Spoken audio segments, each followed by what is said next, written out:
Your carry-on bag? It might not make the cut in 2025. Some airlines, including American Airlines, are rumored to be cracking down hard.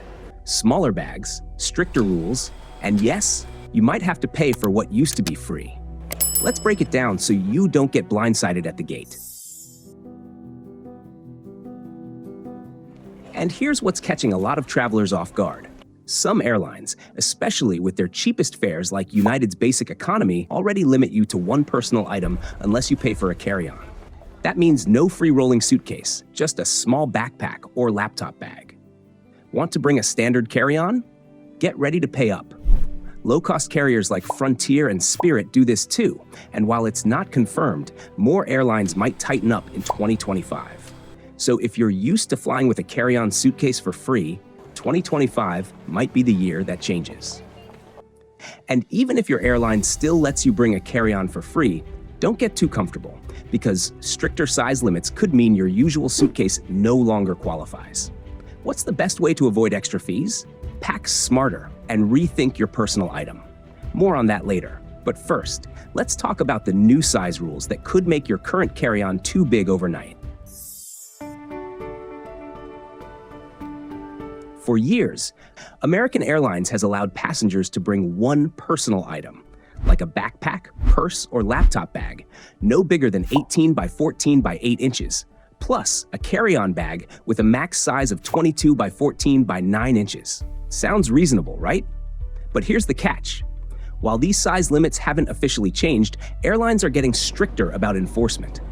That means your trusty carry-on, the one that's traveled with you through countless airports, might suddenly not make the cut if it doesn't fit neatly in the sizer at the gate. And if it doesn't, straight to the cargo hold with a nice fee attached. And it's not just American Airlines. Many carriers are cracking down on baggage rules, especially for passengers flying in basic economy. European airports already tightened their carry-on policies in September 2024, catching US travelers off guard. Now, US airlines are following suit with increased enforcement and the possibility of future size reductions.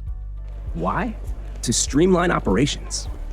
Or let's be honest, to push more checked bag fees, which bring in billions of dollars in extra revenue each year. And before you assume your airline is safe, think again. WestJet, Air Canada, and others have been ramping up enforcement too. Even Southwest, famous for its bags fly free policy, couldn't hold out forever. On March 11, 2025, they announced they'll start charging for checked luggage, proving just how unstoppable this trend has become. For decades, Southwest prided itself on being different from its competitors, but even they couldn't resist the revenue boost that baggage fees bring in. That should tell you just how far this trend is going. So, no matter who you're flying with, double-check those policies before you head to the airport, or risk an unexpected fee at the gate. To be absolutely sure, take a moment to check the carry-on size restrictions of the airlines you frequently fly with, the ones you see on your screen right now. A little research now can save you a lot of hassle and money later. So what can you do about it? First, grab a tape measure. If your bag's pushing the limit, you might want to reconsider. Some airports are already cracking down hard on enforcement, and you don't want to be caught off guard. The last thing you need is a surprise at the gate that throws off your whole trip. But size isn't the only thing you need to watch out for. Let's take a look inside your bag. Because when it comes to liquids and gels, even the most harmless-looking items can turn into a security headache. You're at airport security, ready to breeze through. But wait, your shampoo? Confiscated. Your moisturizer? Tossed. And just like that, you're that person holding up the line. Sound familiar? According to the TSA, a whopping 75% of travelers still don't know the rules for carrying liquids. And guess what? That confusion leads to massive delays, frustrated passengers, and some very unhappy TSA agents.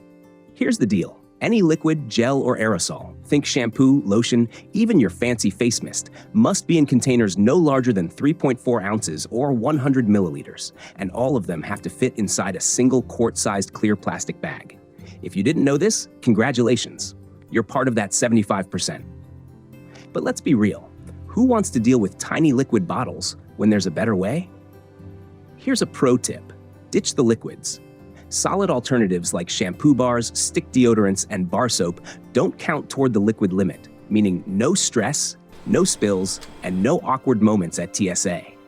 If you're sticking to your favorite brands, make sure they comply with TSA's 3.4-ounce, 100 milliliter rule by transferring them into reusable travel-sized bottles before your trip. This way, they'll fit into your quart-sized plastic bag, pass security without hassle, and save you from last-minute panic buying at overpriced airport shops. Oh, and here's something to consider. Most hotels already provide the basics. So unless you're super picky about your shampoo, you might not need to pack anything at all. But why does TSA even care so much about liquids in the first place? Turns out, there's a pretty serious reason behind it. It all goes back to 2006, when a terrorist plot to use liquid explosives on transatlantic flights was uncovered. Security forces in the UK foiled the plan just in time, but the scare led to an immediate ban on all liquids in carry-on luggage. Of course, a total ban wasn't practical. So within months, authorities introduced the 311 rule. 3.4-ounce, 100 milliliter containers, all fitting inside one quart-sized clear bag, with one bag per passenger. The idea?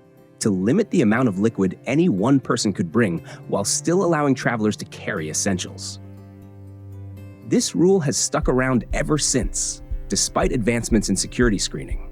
But change might finally be on the horizon. With new CT scanners rolling out at select airports, some travelers can now keep liquids in their bags during screening. The catch? These high-tech machines aren't everywhere yet, and TSA says full implementation across the US could take years. So until then, squeezing your toiletries into tiny bottles is still a reality. But at least now, there's a glimpse of a future where this rule might finally loosen up. So now that you know why the rule exists, let's talk about how to work around it. Because yes, there's an easier way to pack smarter and avoid the liquid hassle altogether.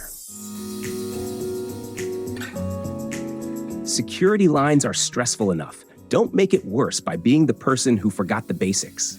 If you're carrying a laptop or a large tablet, it's coming out of your bag. TSA won't let it slide. Before you even step up to the conveyor belt, make sure you know the drill. Laptops, large tablets, and other sizable electronics must be placed in a separate bin for screening. If your device is buried under layers of clothing, you're slowing down the whole line. Here's something many travelers overlook.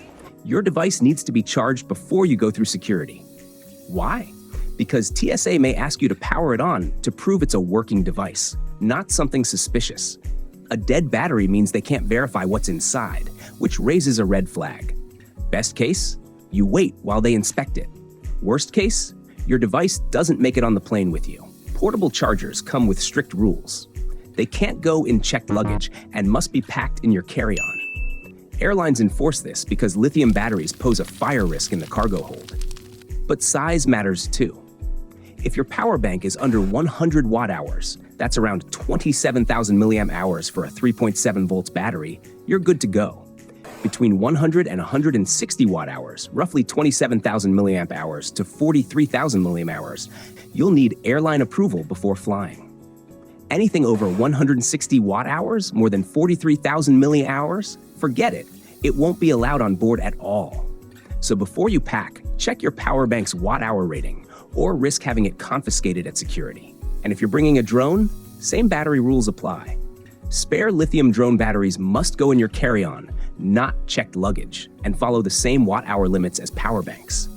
Most consumer drones stay within the limit, but if yours has a high-capacity battery, check before you fly. Airlines don't make exceptions. These rules have been around for years, but after some recent incidents, authorities worldwide are tightening restrictions even further. Take the fire on an Air Busan flight in South Korea. Just before takeoff, a passenger's power bank burst into flames, destroying the aircraft. That incident led to stricter global enforcement, especially for power banks between 100 and 160 watt-hours. Now, airlines are cracking down. Some even require power banks to be stored in clear plastic bags, and a few, like Thai Airways, are banning in-flight charging altogether. And that's just one piece of the puzzle. Electronics in general are a major security concern, and if you're not prepared, they can slow you down at the checkpoint. In fact, 30% of all security delays come from travelers struggling with their devices. And no one wants to be the reason the line isn't moving. A few minutes of prep can save you from unnecessary stress. So what happens if you don't follow these rules? Spoiler alert, it's not pretty. Picture this. You're at the gate, and your bag's an inch too big. Suddenly, you're hit with a $35 fee to check it.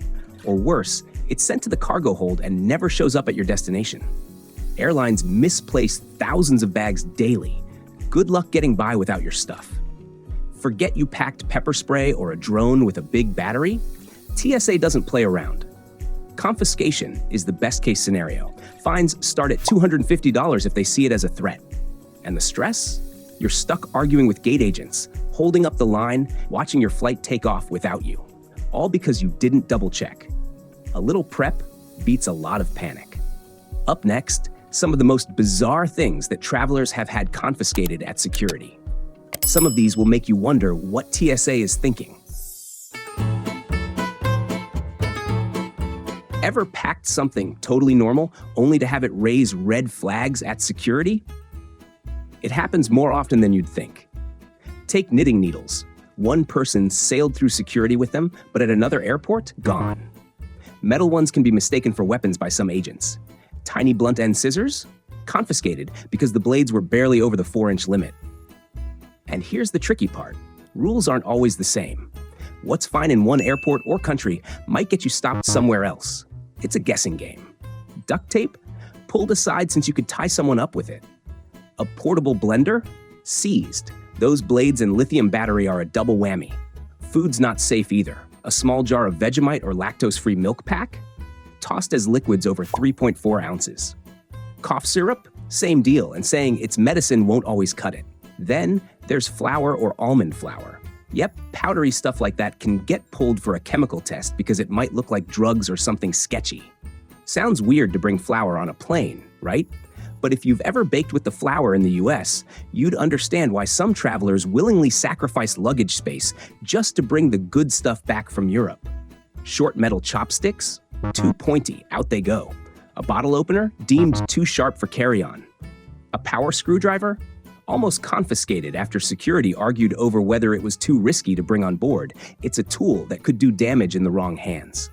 Even an elderly traveler's wooden walking stick? Held up for inspection for looking too sturdy or suspicious. And then there's the umbrella. Yes, even that. Some airports treat long, pointed umbrellas like potential weapons, especially if they have a metal tip or a heavy handle. If security thinks yours looks too tactical, you might have to check it or leave it behind. And of course, water bottles, coffee, tea, always dumped, no liquid exceptions. So, moral of the story, TSA's got a keen eye for the weirdest things. Double check everything before you pack. It could save your favorite stuff from the security bin. And among the things you definitely don't want to lose, two stand out: medications and personal documents. Let's go over how to pack them properly so you don't run into unnecessary headaches at the airport. Let's start with medication. Always keep your prescriptions in their original containers. TSA and customs officers might need to verify them. If the label doesn't match your passport name, bring a doctor's note to avoid issues. And don't just pack what you need, bring extra, at least a week's supply, in case of unexpected delays. For liquid medications, check TSA's 311 rule. Most are allowed in reasonable quantities, but you may need to declare them at security. And whatever you do, never put all your medication in checked luggage. Bags get lost, and the last thing you want is to arrive without the meds you rely on. Now, on to something just as critical: your documents. Passport, boarding pass, travel insurance, emergency contact list. These aren't things you want to be digging for at the last minute.